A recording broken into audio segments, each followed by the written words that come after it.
you are bringing this into our city with people that are going to drain our resources. Can you imagine what we're feeling right now having this in our backyard? You are inviting people into our neighborhoods that absolutely are going to be stealing from our local grocery stores. There's no level of enough. You guys are just going to push more and more because you feel virtuous doing it. And that might be your job. And maybe that saves the financially failing church in a dilapidated building.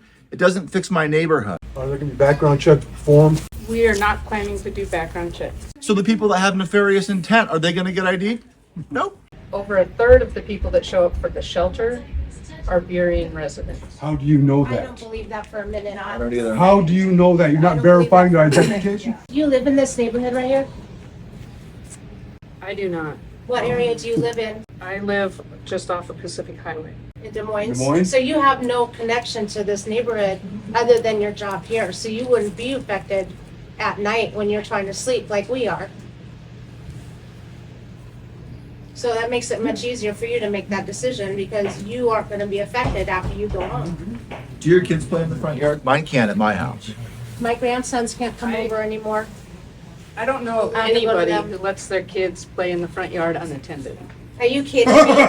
Are you kidding me? And while you're okay with the fact that I can't have my kids play in my front yard, I'm not okay with it. Unless you bring in highly qualified professionals, you failed. You're not going to phase these guys. What are you going to do when your first overdose happens on site?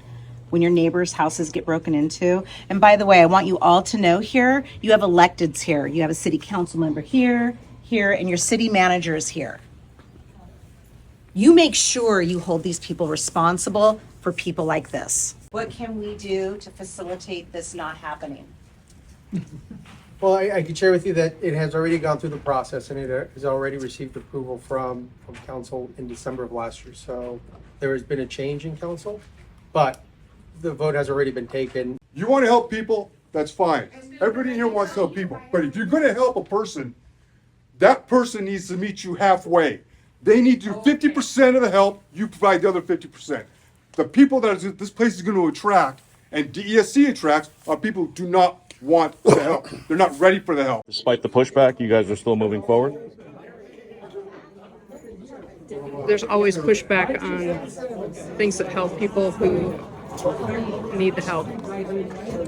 All right, you heard everyone loud and clear, just to make sure. Yeah. How could I miss it? And I don't know how we're going to proceed as a whole council, but having transparency is going to be key between the church and residents and neighboring businesses.